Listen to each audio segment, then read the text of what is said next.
Love isn't something we invented. They chose me. It's not a ghost. You were my ghost.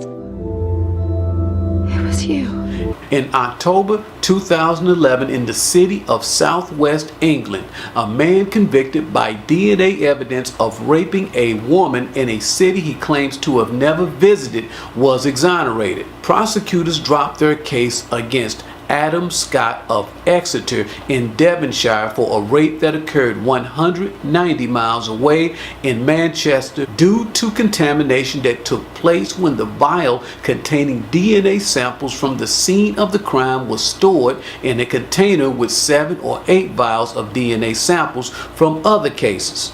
The lesson to be learned from this case is that you cannot always trust the facts, especially when facts have a way of changing. And speaking of people who only trust facts, in Interstellar, Cooper insists that things that he cannot see, analyze, or test, like the ghost that Murphy claims that she sees in her room, are not real. And yet, Cooper believes that the Apollo moon missions were real because he and millions of other people around the world saw them on live television. You are fake news. Even though updated textbooks at Murphy School describe how America faked the moon missions in order to deceive the Soviet Union into pouring all of its resources into rockets and other useless machines. You don't believe we went to the moon? Would you marry someone who you know will cheat on you? Would you put your trust in someone you know will betray you? Would you start a business if you know that you will go bankrupt? Would you get out of bed in the morning if you know that you are going to be killed in an accident later that day? Now in Interstellar, would Cooper have taken a ship to Miller's planet if he knew that a giant tidal wave would hit the ship, flood it, and cause him to lose 23 years with his family in only a matter of hours? Would Amelia Brand have left Earth and her aging father, Professor Brand, to find Dr. Edmonds if she knew for certain that Dr. Edmonds was already dead? And would Dr. Romilly have waited alone on the main ship for Doyle, Dr. Brand, and Cooper to return from Miller's planet if he had known that he would be alone for 23 years instead of only 2 years? Again, the answer is no, because some things are not meant to be known, especially in advance.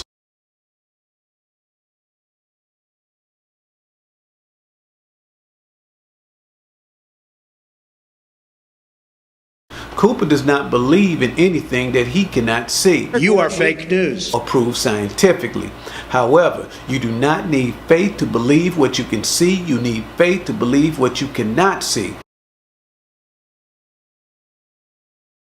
Speaking of hope in something for which there is no evidence or proof, Cooper places his trust in Professor Brand's promise and not guarantee that he will have solved the gravity equation by the time he returns to Earth. As Murphy is suspended from her school for fighting a classmate for teasing her about Cooper's old textbooks with the Apollo moon landings, and as Cooper becomes upset with the principal at Tom's school for saying that Tom should be a farmer instead of going to college to study engineering, which is something that the world does not need. Truth can be a hard pill to swallow. For if Amelia Brand had known for certain that Dr. Edmonds was dead, she may not have signed on with the Endurance. And if Dr. Romilly had known in advance how relativity and loneliness really felt, he may not have chosen to stay by himself on the Endurance to wait for Cooper, Dr. Brand, and Dr. Doyle to return from Miller's planet. In fact, Cooper may not have chosen Miller's planet in the first place if he had known in advance that doing so would take 23 years away from him and his family.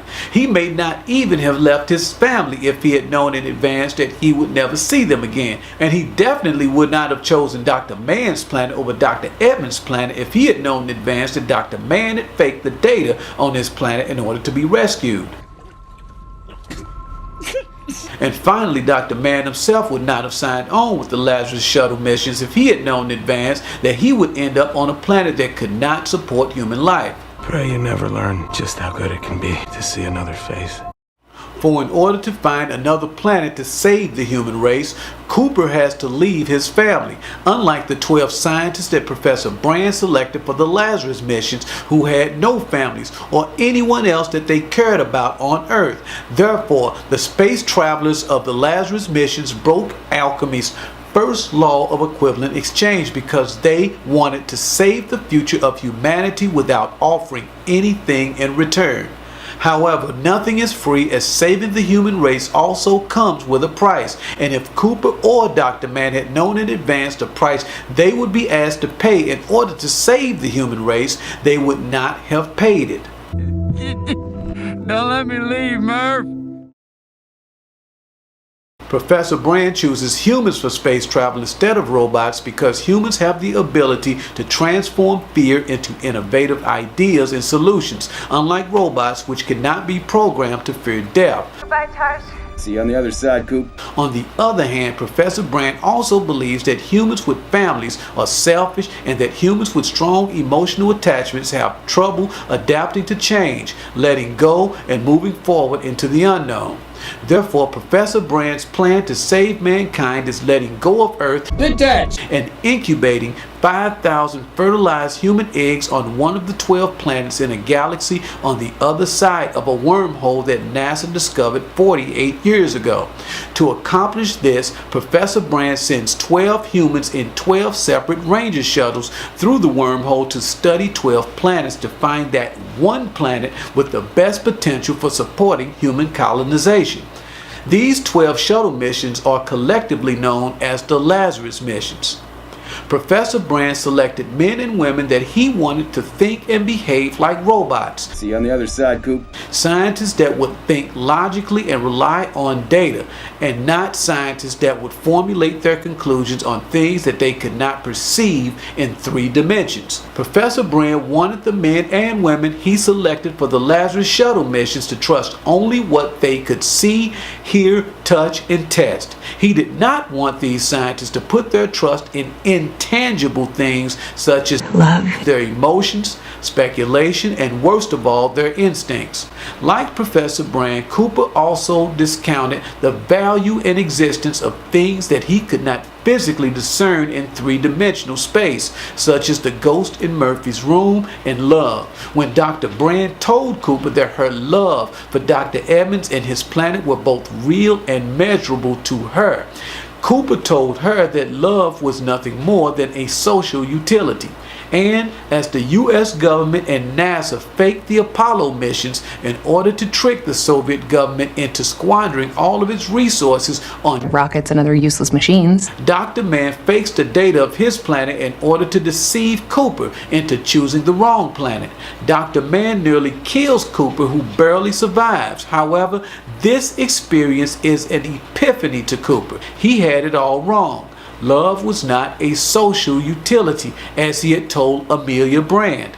Love was real, and as Amelia had been drawn away from humanity by going after the data recorder on Miller's planet, a decision which costed Dr. Doyle his life. He, Cooper, had been drawn away from humanity by allowing himself to be misled by the data that Dr. Mann had manipulated in order to trick him into selecting the wrong planet. Cooper apologizes to Dr. Brand. They should have followed her instincts to the right planet, Dr. Edmonds' planet, as it is our instincts which enable us to see what our eyes alone cannot see. Love. Which was, in this case, Dr. Mann's deception. And later in the film, when Cooper enters the black hole, he also enters the Tesseract, where objects that are not visible or scientifically discernible in 3-dimensional space are tangible.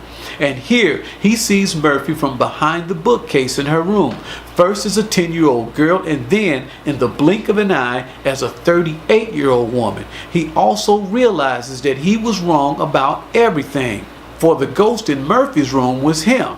And what he mistook for gravity in her room was really love, as he finds the world line that represents love connected to the watch he left with her.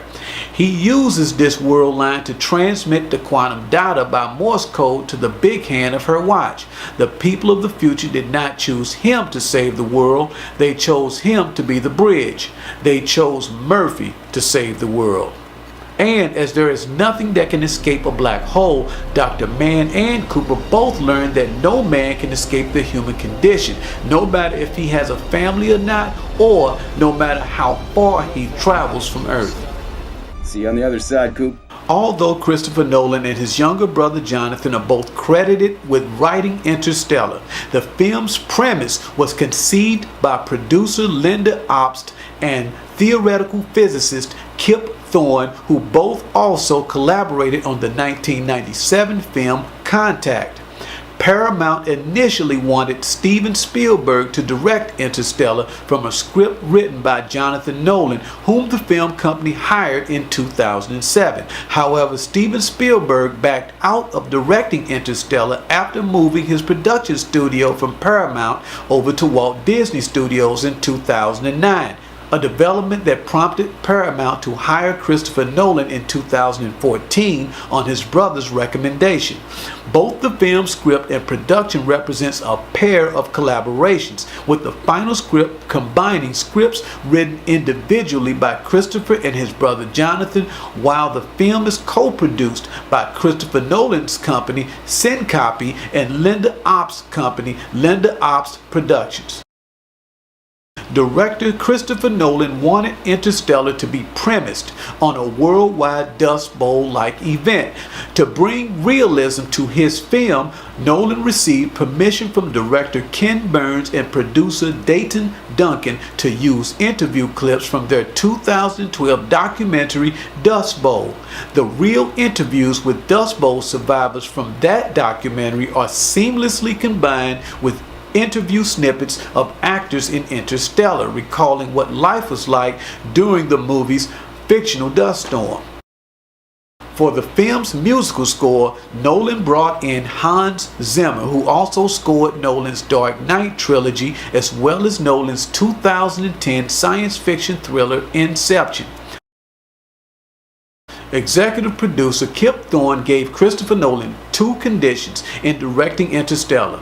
Number one, that Nolan would agree not to violate established physical laws. And two, that Nolan would refrain from taking creative liberties in the script at the expense of real science. Nolan agreed to Thorne's conditions. In fact, the science in Interstellar impressed astrophysicist Neil deGrasse Tyson so much that he went on to say that it was theoretically possible to interact with the past as Nolan had depicted in the film. In order to flesh out Kip Thorne's and Linda Obst's 8-page treatment for Interstellar, Jonathan Nolan studied relativity at the California Institute of Technology. Jonathan Nolan drew inspiration from Disney's 2008 animated film WALL-E, as well as 20th Century Fox's 2009 science fiction action adventure Avatar. His brother Christopher drew inspiration from Fritz Lang's 1927 film Metropolis, Stanley Kubrick's 1968 film 2001: A Space Odyssey, Ridley Scott's 1982 film Blade Runner, and Steven Spielberg's 1975 film Close Encounters of the Third Kind. Christopher Nolan said that he wanted to make a science fiction film that was accessible to mainstream audiences. However, unlike most mainstream films, Interstellar challenges you to think. If you like this video, please give it a thumbs up, leave a comment, and hit the bell to be notified of future videos like this one. Thank you.